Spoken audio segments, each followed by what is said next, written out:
Мэргэжлийн хэлтийн ерөнхий газраас эрсдэл тодорхойлох судалгааг 3 жилийн өмнөөс хийж эхэлсэн бөгөөд одоо ч судалгаа хийх зорилгоо. Аймаг дүүргийн мэргэжлийн хэлтийн газар хэлтсүүдийн эрсдлийн үнэлгээ хийсэн байдалтай газар дээр нь танилцаж, аж ахуй нэгжүүдийн үйлдвэрлэл үйлчилгээний бүхий шат дамжлагад судалгаа хийж, эгзэгтэй цэгүүдийг тогтоох, улсын байцаагчид хяналтын хуудас ашиглаж байгаа үйл явцтай танилцаж, мэргэжил арга зүйн зөвлөгөө үзүүлэх, эрсдлийн шалгуур хяналтын хуудсыг боловсронгуй болгох, санал боловсруулах зорилгоор мэргэжлийн хэлтийн ерөнхий газраас дээрх ажлыг Өмнөг аймагт зохион байгууллаа. Мэргэжлийн хэлтийн газраас зөвхөн хянаж шалгаад торгуулийн хуудас бичих бус аль болох эрсдлийг тодорхойлж, зөвлөн туслах үйлчилгээг аж ахуй нэгж байгууллагад өгдөг болсноор тухайн аж ахуй нэгж байгууллага үйл ажиллагааныхаа эрсдлийг урьдчилж тогтоох, түүнээс сэргийлж ажилдаг болсон нь томоохон ахиц болж байгааг Өмнөг аймгийн бизнес эрхлэгчид болон хэлтэс албадын дарга эрхлэгч нар тодорхойлон хэлж байгаамаа. Энэ удаагийн эрсдэл тодорхойлох, судалгаа хийх, зөвлөн туслах үйлчилгээг мэргэжлийн хэлтийн ерөнхий газраас 10 улсын байцаагчийн бүрэлдэхүүнтэй эрсдлийн баг Өмнөг аймгийн мэргэжлийн хэлтийн газрын улсын байцаагчид хамтарч ажилласнаар судалгаанд хамрагдах тухайн мэргэжлийн хяналтын байгууллагын эрсдлийн үнэлгээ, хяналтын хуудасны нэгдсэн сангийн мэдээлэлд дүн шинжилгээ хийж танилцуулга бэлтгэх. Хяналтын салбар тус бүрээр анхан шатны үйлдвэрлэлээс хэрэглэгчдэд хүрэх эцсийн бүтээгдэхүүн үйлчилгээх хүртэлх шат дамжлагыг зураглалаар гаргах. Зураглалд үндэслэн аль шат дамжлагад ямар аюул эрсдэл үүсч болохыг судалгаагаар тодорхойлох, эрсдэл үүсч болзошгүй шат дамжлагад лабораторийн шинжилгээг оновчтой хийж байгаа эсгэд дүн шинжилгээ хийх, тухайн мэргэжлийн хяналтын байгууллагын эрсдлийн үнэлгээний нэгдсэн сан болон хяналтын хуудасны нэгтгэлийн санд эрсдэл их төвөрчилсөн байдлаар сонгон авч газар дээр нь үзэж эрсдлийг зөв тогтоосон эсгийг хамтарч судлах.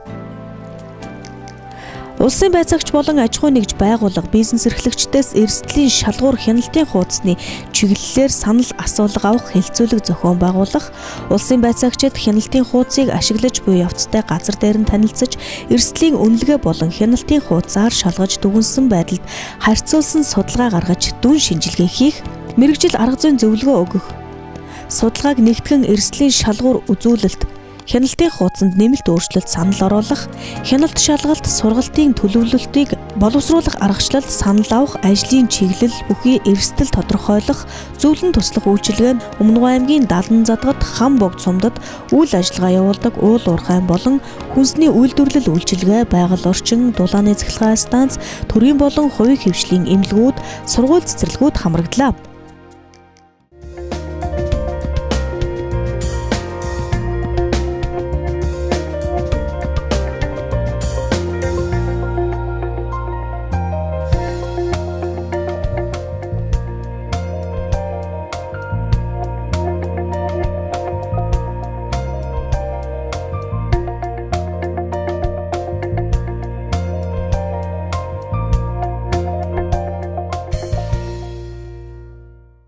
Манай мэргэжлийн ерөнхий газрын эрсдлийн удирдлагын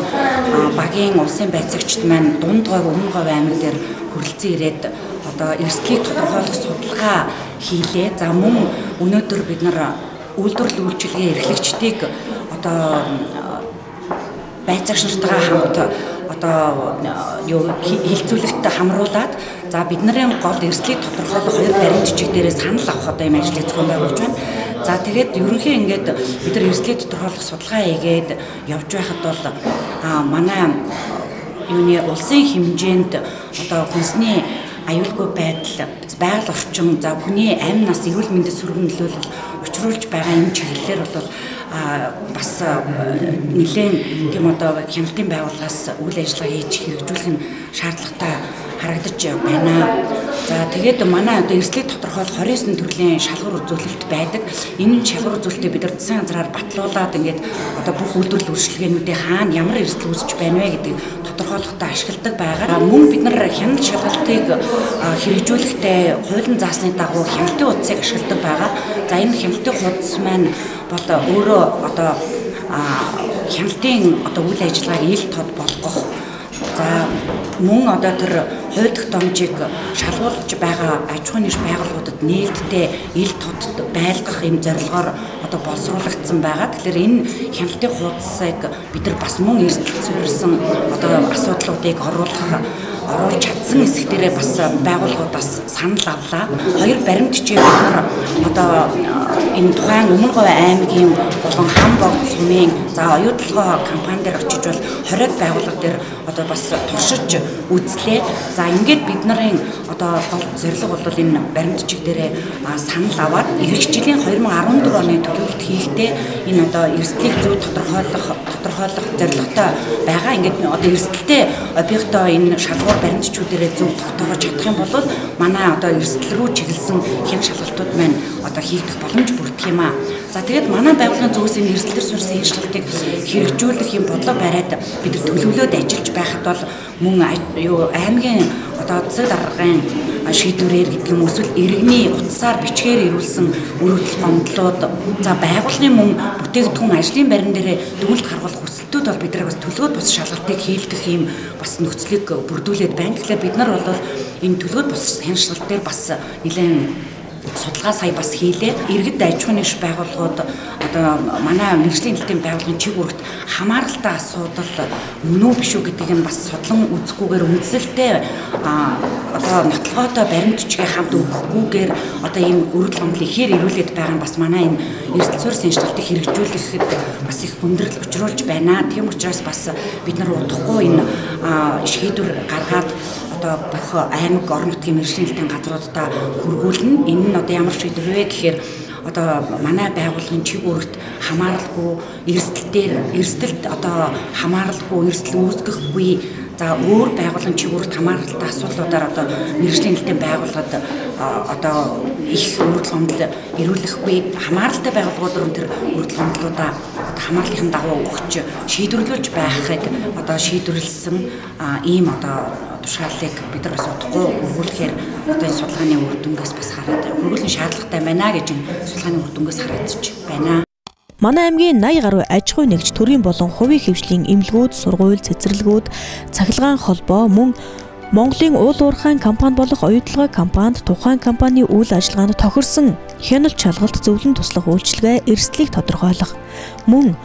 хүнс хоол үйлдвэрлэлийн хяналт лаборатори хэмжил зүй эрүүл ахуй байгаль орчин хөдөлмөрийн аюулгүй байдал боловсрол эрүүл мэнд эрүүл ахуйн халдвар судлал уул уурхайн чиглэлийн бүхий салбарууд хамрагдаж хамгийн гол нь эрсдэл тодорхойлох судалгаа мэргэжлийн үнэлгээ дүгнэлт зөв хэр хийгдэж байгаа талаар хэлэлцүүлэг зохион байгуулагдаж санал бодлоо солилцсон юм а.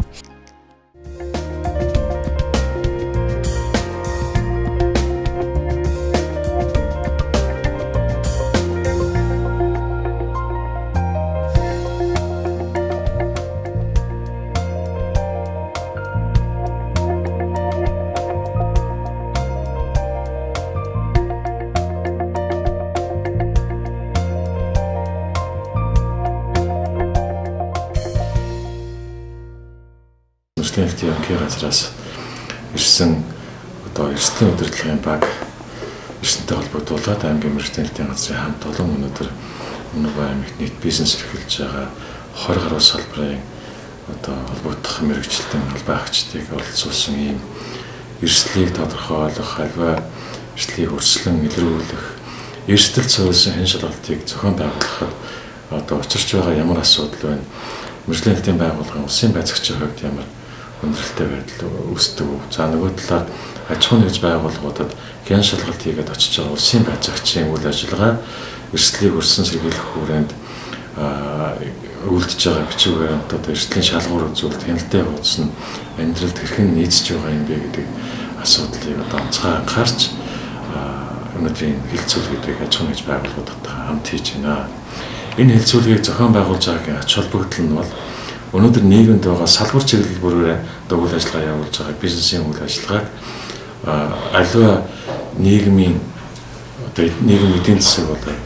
хүн амын эрүүл аюулгүй орчинд ажиллаж амьдрахын нөхцөл үзүүлж байгаа аливаа нэг сөрөг нөлөөлөл нь бодиттой юм уу? Тэр сөрөг нөлөөллийг бодиттой тодорхойлж урьдчилан сэргийлэх арга хэмжээг авчирчулж чадж байгаа юм уу үгүй юм гэдэгт өнөөдөр мэргэжлийн хэлтийн байгууллага онцгой ач холбогдол өгөөд энэ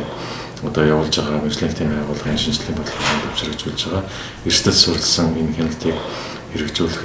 хэрэгжүүлээд одоо энэ 2 жил гаруй хугацаа өнгөрчлөө. Энэ 2 жил гаруй хугацаанд одоо авч хэрэгжүүлсэн арга хэмжээний амьдрал бодиттой байгаа сэтэл дээр аж ахуйн нэгж байгууллага иргэдтэйгээ хамтарсан хилцүүлгийг зохион байгуулж байгаа өнөөдрийн хилцүүлгийн маань одоо гол зорилго оршиж байгаа. Энэ хилцүүлгийн дундаас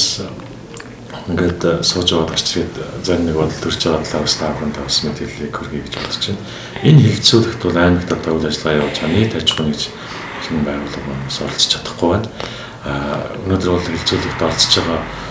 хүмүүсийг харахад бол урд урдны хилцүүлэгтүүд харьцангуй болон хүн оролцож байгаа боловч үйл ажиллагаа явуулж байгаа аж ахуйн нэгж байгууллагын төлөөлөл бас зарим нэг мэдээлэл аваагүй ч байж болох. Тийм учраас энэ телевизээр дамжуулаад олбисоор